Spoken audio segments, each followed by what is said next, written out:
नमस्कार दोस्तों, मैं राजेश कुमार यादव, आरजे एजुकेशन में आपका स्वागत।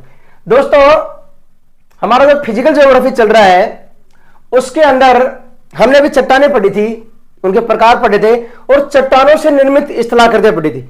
आज हम उसी के तहत पढ़ेंगे भूकंप, अर्थक्वेक, भूकंप। आप देख रहे हो कि अभी हाल ही में 2-3 दिन पहले अफगानिस्तान में भूकंप आया था और उसका प्रभाव भारत में, पाकिस्तान में, दिल्ली, जयपुर तक उसका प्रभाव था। तो क्या कारण है, भूकंप क्यों आते हैं और क्या वजह है कि भूकंप जो है बहुत बड़े एरिया में जो है विनाश करता है, तो उसके कुछ कारण है, बात करेंगे। भूकंप क्या होता है? सामान्यतः जो कंपन होता है उसे भूकंप बोलते हैं। अब वो कंपन किसी भी प्रकार से हो, पृथ्वी पर जो कंपन उत्पन्न होता है उस कंपन को क्या कहेंगे? भूकंप कहेंगे। अब वो कंपन सामान्यतः प्राकृतिक होता है, लेकिन कभी कभी कृत्रिम भी हो सकता है। जैसे कि बम विस्फोट हुआ, बम विस्फोट के बाद में जो कंपन हुआ वो भी क्या कहलाएगा? भूकंप, कृत्रिम भूकंप। वो कौन सा कहलाएगा? कृत्रिम भूकंप। तो भूकंप किसे कहेंगे? भूपृष्ठ पर होने वाले कंपन को हम क्या कहेंगे? भूकंप कहेंगे। जो भी कंपन होता है उसे हम क्या कहेंगे? भूकंप। अब भूकंप आता किन किन कारणों से? देखो, प्राकृतिक कारण है, जैसे प्लेट विवर्तनिकी है, भूसंचलन है, भूसंकुलन है, भूसिकुड़न है, आदि के द्वारा पृथ्वी के अंदर गैसों का फैलाव है। जब वो इकट्ठी हो जाती हैं तो पृथ्वी में कंपन होता है और कंपन होने से दरारें बन जाती हैं बड़ी बड़ी। तो अब भूकंप कहां उत्पन्न होता है, कहां तक आता है, उसकी बात करेंगे।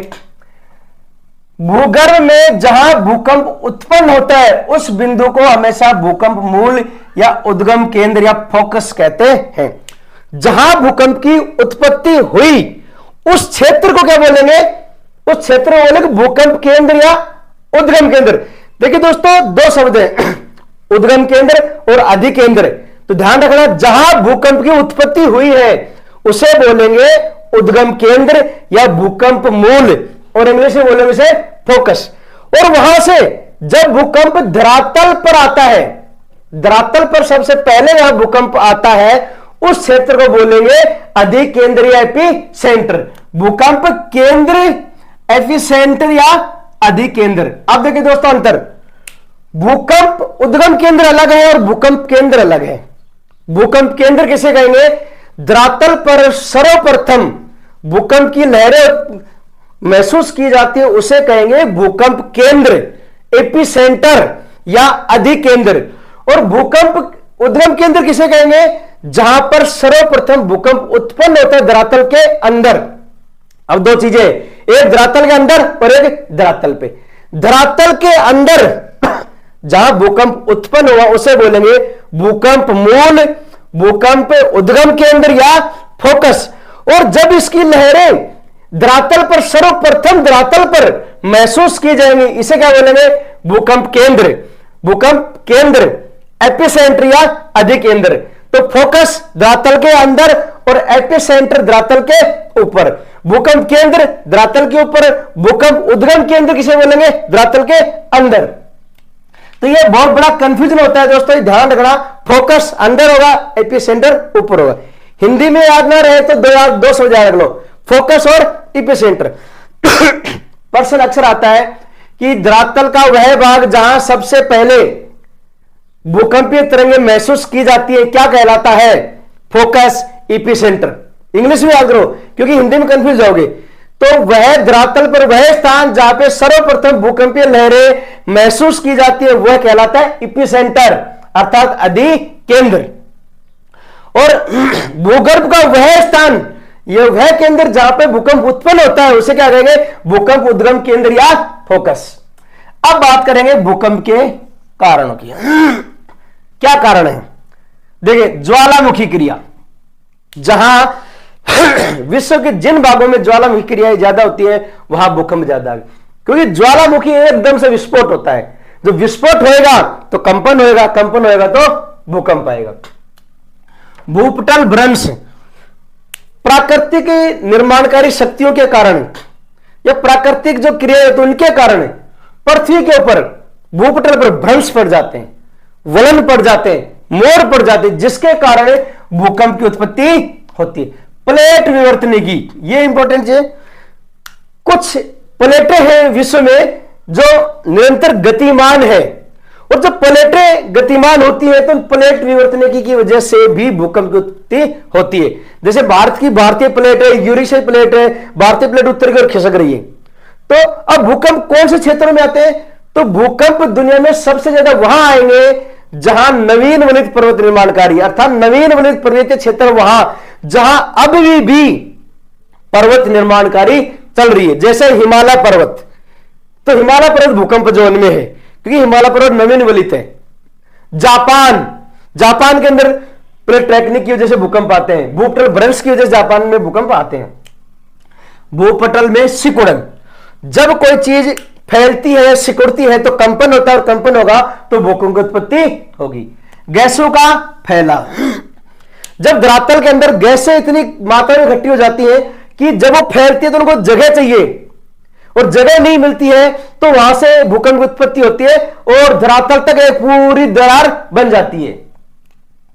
जलीय भार, बड़े बड़े बांध बनाने से भी कृत्रिम भूकंप की उत्पत्ति हुई है। जैसे महाराष्ट्र में कोयना भूकंप आया था, वहां पे बांध बनाया गया, कोयना बांध, और उसमें पानी इतना हो गया कि वो भार वहन नहीं कर पाया और उसमें कंपन होने लगा। अभी हाल ही में एक रिसर्च आया है कि चाइना ने एक ऐसा बांध बनाया है, इतना बड़ा बांध बनाया है कि पृथ्वी की गति थोड़ी सी कम हो गई है और वहां कंपन उत्पन्न होने लगे, अर्थात भविष्य में वहां भूकंप आने की संभावना होगी। अब सर्वाधिक भूकंप खाएंगे नवीन वलित पर्वतीय क्षेत्र में आते हैं। जैसे राजस्थान की प्राचीन पर्वतमाला है अरावली, तो यहां भूकंप नहीं के बराबर है। हिमालय की बात करें तो हिमालय में आए दिन छोटे छोटे भूकंप आते रहते हैं। क्यों? क्योंकि हिमालय पर्वत है वो नवीन वलित पर्वत है। तो सर्वाधिक भूकंप 50% भूकंप आते हैं, वो आते हैं नवीन वलित पर्वतीय क्षेत्रों में, क्योंकि नवीन वलित पर्वतीय क्षेत्र जो है वो अभी भी निर्माणकारी है, वो आज भी गति कर रहे हैं, उनका निर्माण आज भी हो रहा है। और जब उसका निर्माण हो रहा है तो सौभाग्य से बात उसमें वलन, भ्रंश, सिकुड़न सारी क्रियाएं होंगी, और जब क्रियाएं होंगी तो भूकंप की उत्पत्ति होगी। एपिसेंटर जो है सदैव भूकंप मूल, देखो फोकस पृथ्वी के अंदर, धरातल के अंदर, और एपिसेंटर धरातल के ऊपर, फोकस के ठीक ऊपर समकोण पर स्थित होता है। अब समकोण पर क्यों है उसकी अपन बात करेंगे, क्योंकि जहां भूकंप उत्पन्न होता है भूगर्भ के अंदर, भूकंप केंद्र जब बोलते हैं, उद्गम केंद्र जिसे बोलते हैं फोकस, वहां से आघात उत्पन्न होते हैं, तरंगे उत्पन्न होती हैं भूकंप मूल पर, अर्थात उद्गम केंद्र पर तरंगे उत्पन्न होती हैं। तरंगे 3 प्रकार की होती है, प्राथमिक तरंगे, द्वितीयक तरंगे और धरातलीय तरंगे। सबसे पहले उत्पन्न होती है प्राथमिक तरंगे जो धरातल पर सबसे पहले पहुंचती है, फिर द्वितीयक तरंगे जो धरातल उसके बाद पहुंचती है, और अंत में होती है धरातलीय तरंगे। सबसे अंत में होती है धरातलीय तरंगे जो सबसे अंत में धरातल पर पहुंचती है और सबसे विनाशकारी होती है। अब देखिए दोस्तों, यह पृथ्वी है, ये हमारी क्या है, ये धरातल है और ये पृथ्वी है। इस पृथ्वी में यहां पे भूकंप उत्पन्न हुआ। अब जब भूकंप यहां उत्पन्न हुआ तो इसे क्या बोलेंगे, इसे बोलेंगे फोकस, भूकंप मूल, भूकंप मूल या भूकंप उद्गम केंद्र। याद रखना हमेशा जब यहां से उत्पन्न तो तरंगे जो है वो ऊपर समकोण में चलती है। अब यहां से ये फोकस है, फोकस से तरंगे उत्पन्न हुई, तरंगे 3 निकलेंगी, PSL। सबसे पहले कौन सी पी निकली, तरंगे सीधी कहां पहुंची, धरातल पर। यह धरातल है, यह धरातल है, और धरातल पर यहां पर सबसे पहले वो तरंगे महसूस की गई, अर्थात भूकंप सबसे पहले यहां महसूस किया गया। तो इसे बोलेंगे एपिसेंटर, भूकंप केंद्र। यह है भूकंप केंद्र और यह है भूकंप उद्गम केंद्र। ध्यान रखना दोस्तों, भूकंप केंद्र और भूकंप उद्गम केंद्र। यह है फोकस, भूकंप मूल, भूकंप उद्गम केंद्र, और यह है एपिसेंटर, भूकंप केंद्र या अधिकेंद्र। इसे क्या बोलेंगे, अधिकेंद्र भी बोलते हैं। यह इंपॉर्टेंट है, कंफ्यूजन मत होना। धरातल पर सबसे पहले, अब यहां से प्राथमिक तरंगे है, सेकेंडरी तरंगे हैं और धरातलीय तरंगे हैं। ये जो देख रहे हैं आप, ये है समभूकंप रेखाएं, आइसोलेशन। अब ये समभूकंप रेखाएं क्या होती है? समान तीव्रता बताने वाली, अर्थात समान तीव्रता बताने वाली जो रेखाएं हैं, समान भूकंपीय तरंगे तीव्रता बताने वाली, उसे कहेंगे समभूकंप रेखा। और एक ही समय पर आने वाली तरंगों को क्या बोलेंगे? सहभूकंप। एक ही समय, ध्यान रखना, बहुत इंपॉर्टेंट है। एक ही समय भूकंप आते उसे बोलते हैं सह। तो दोस्तों ये कंफ्यूजन है, सम और सह। सम मतलब समान तीव्रता वाली भूकंपीय जो तरंगे हैं उसे बोलेंगे सम भूकंप रेखाएं। सम भूकंप रेखाएं, समान तीव्रता। और सह होता है सहपाठी, साथ साथ, अर्थात एक ही समय आने वाली भूकंपीय तरंगों को बोलेंगे सह भूकंप रेखाएं। और यह है समान तीव्रता। अब भूकंप का जो अध्ययन करते हैं वो होता है सिस्मोलॉजी। कौन सा होती है? सिस्मोलॉजी, भूकंप विज्ञान, सिस्मोलॉजी, सिस्मोग्राफ, सिस्मोलॉजी, भूकंप का अध्ययन करते हैं। अब यहां से तीन तरंगे हैं, पी तरंगे, एस तरंगे और एल तरंगे। अब इनमें अंतर क्या है तीनों में? प्राथमिक तरंगे, सर्वप्रथम प्राथमिक तरंगे ही धरातल पर पहुंचती हैं। याद रखना, सर्वप्रथम धरातल पर पहुंचने वाली तरंगे कौन से? पी तरंगे हैं। और पी तरंगों की विशेषता क्या है कि ये ठोस, तरल और गैस तीनों माध्यमों से गुजर सकती है। तो ध्यान रखना, पी तरंगे ठोस, तरल और गैस तीनों माध्यमों से गुजर सकती है। कौन सी? पी तरंगे। इसलिए पी तरंगों का क्षेत्र है वो सबसे ज्यादा है। और पी तरंगे जो है वो ध्वनि तरंगों के समान है, इसलिए इनको अनुदैर्घ्य तरंगे भी कहा जाता है। पी तरंगे ध्वनि के समान, ध्वनि तरंगों के समान है, इसलिए इनको अनुदैर्घ्य तरंगे कहा जाता है। और इनकी गति जो है वो 8 किलोमीटर प्रति सेकंड है। 8 किलोमीटर प्रति सेकंड किनकी है? पी तरंगों की गति है। कौन सी तरंग है?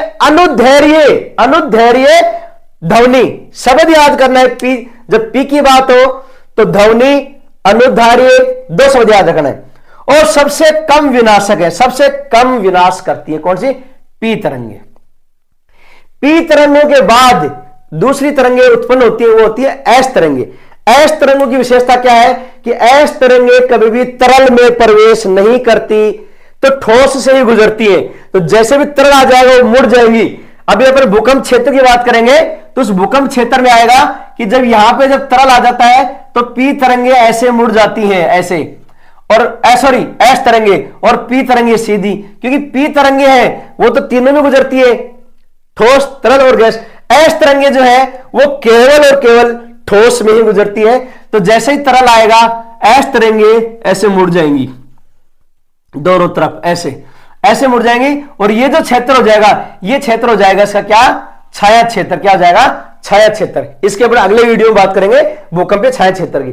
तो एस तरंगे केवल तरल में गुजरते हैं, तरल में नहीं गुजरती हैं, केवल ठोस में गुजरती हैं। प्रकाश के समान है, देखो, पी तरंगे ध्वनि के समान अनुदैर्घ्य है और एस तरंगे अनुप्रस्थ है। अनुप्रस्थ आडी लहरों वाली, कौन सी? आडी लहरों के समकोण पे चलती है और तरल से नहीं गुजरती। सबसे इंपॉर्टेंट, तरल से नहीं गुजरती। कौन सी तरंगे? एस तरंगे केवल किस में गुजरती है? ठोस में गुजरती हैं। और इनकी गति है 5 किलोमीटर प्रति सेकंड। पी की थी 8 किलोमीटर, इसकी है 5 किलोमीटर प्रति सेकंड। कौन सी? एस तरंगे। एस तरंगे की विशेषता क्या है? अनुप्रस्थ है, प्रकाश तरंगों के समान है और ठोस से गुजरती है। तो पी और एस में अंतर कर दोगे। पी तरंगे अनुदैर्घ्य, ध्वनि और तीनों माध्यम से गुजरती है और 8 किलोमीटर। एस तरंगे ठोस में गुजरती है, तरल में नहीं गुजरती है और अनुप्रस्थ है और प्रकाश के माध्यम, एक ध्वनि और एक प्रकाश। तीसरी हमारी तरंग है वो है धरातलीय तरंग। सबसे विनाशक है, सबसे विनाशक धरातलीय तरंग सबसे लंबा मार्ग तय करती है, सबसे लंबा मार्ग, क्योंकि धरातलीय तरंग जो है वो संपूर्ण पृथ्वी का चक्कर लगाती है। याद रखना, धरातलीय तरंगें संपूर्ण पृथ्वी का चक्कर लगाती है, सबसे लंबा मार्ग, सबसे लंबी गति की, और सबसे अंत में धरातल पर पहुंचती हैं और सबसे ज्यादा विनाश करती है। कौन सी? एल तरंगे सबसे ज्यादा विनाशकारी है और जल में भी गुजरती है। और जब ये जल में गुजरती है, कौन सी? एल तरंगे जब जल में गुजरती है तो उसे बोलते हैं सुनामी, जिसमें ऊंची ऊंची लहरें। तो सुनामी क्या है? ध्यान रखना, सुनामी एक भूकंपीय लहरों की एक गति है जो सागर में गहराई पर उत्पन्न होती है। एल तरंगे सबसे अंत में धरातल पर पहुंचेगी, संपूर्ण पृथ्वी का चक्कर लगाएंगी और इसकी जो गति है वो है 3 किलोमीटर प्रति सेकंड। एल तरंग की गति है 3 किलोमीटर प्रति सेकंड। सबसे विनाशकारी तरंगे कौन सी है? एल तरंगे है, जल में भी गुजरती है, सबसे लंबा मार्ग तय करती है और सब संपूर्ण पृथ्वी के चक्कर लगाती हैं। अब बात करेंगे आगे भूकंप का अध्ययन, सिस्मोलॉजी। अब भूकंप को रिएक्टर स्केल पर मापा जाता है। देखिए दोस्तों, भूकंप जो है उसको जो मापने का जो पैमाना है वो है रिएक्टर स्केल। रिएक्टर स्केल में 0 से लेके और 9 तक का पैमाना होता है। ध्यान से देखो तो 0 से लेके 9 तक बिंदु होता है। प्रत्येक अगला बिंदु की तीव्रता जो है वो पिछले से 10 गुना अधिक होती है, 10 गुना अधिक। जैसे मतलब यहां पे 10 पॉइंट का भूकंप आया तो ये एक नंबर है, यहां से यहां तक आने में कितना? इससे 10 गुना। 10 गुना का मतलब कितना हो गया? 100। प्रत्येक बिंदु, प्रत्येक अगला बिंदु पिछले बिंदु से 10 गुना तीव्रता प्रदर्शित करता है। अब यहां से इसका क्या हो जाएगा? 10 गुना, तो 100 का हो गया 1000। अर्थात एक से दूसरे पॉइंट तक जाने पर, एक से दूसरे बिंदु तक जाने पर यहां जो तीव्रता है वो कितनी है? 10 गुना है। कितनी है? 10 गुना। यहां से यहां की 10 गुना।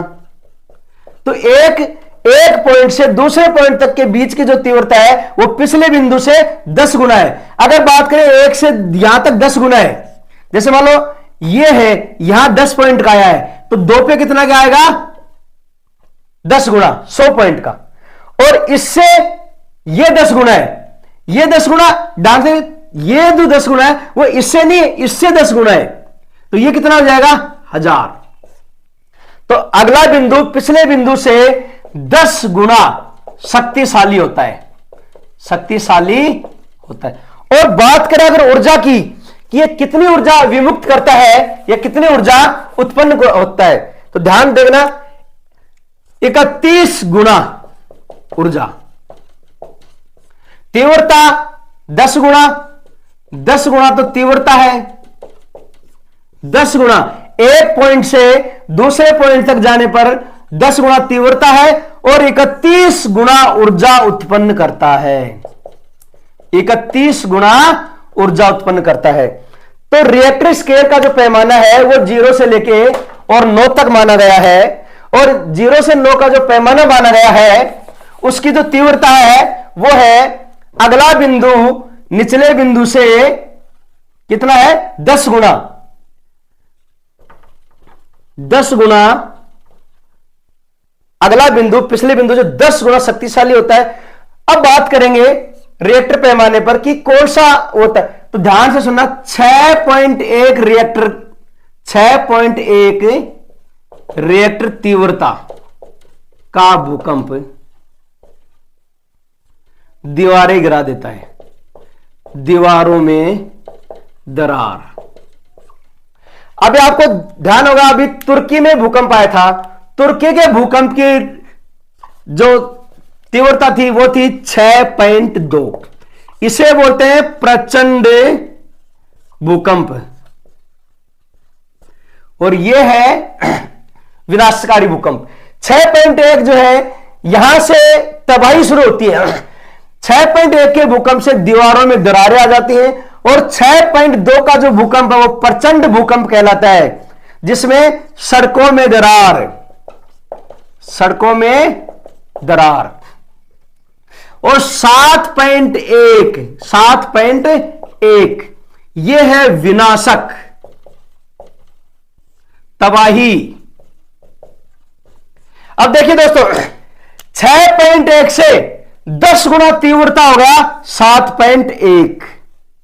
6.1 में दीवारों में दरारें आती हैं, कंपन होता है। और अगर बात करें 5.1 की, 5.1 पर धरती हिलती है, हमें कंपन होता है, महसूस होता है, खिड़की दरवाजे हैं वो हिलने लगते हैं। 6.1 की बात करें, दीवारों में दरारें आ जाती है। और 7.1 की बात करें, 6.1 से 10 गुना तीव्र कौन सा है? 7.1। और 7.1 होता है विनाशक। इसमें जो है बिल्डिंगें गिर जाती हैं, पृथ्वी उथल पुथल हो जाती है, बहुत सारे जो जमीन है वो धंस जाती है, शहर जो है वो सागर में, पानी में डूब जाता है। सबसे विनाशक होता है 7.1। तो प्रचंड हो गया 6.2। और 6.1 से अर्थात हम ये बोल सकते हैं कि 6.1 से ऊपर का जो भूकंप है वो हमारे लिए क्या है? विनाशकारी है, विनाशकारी है।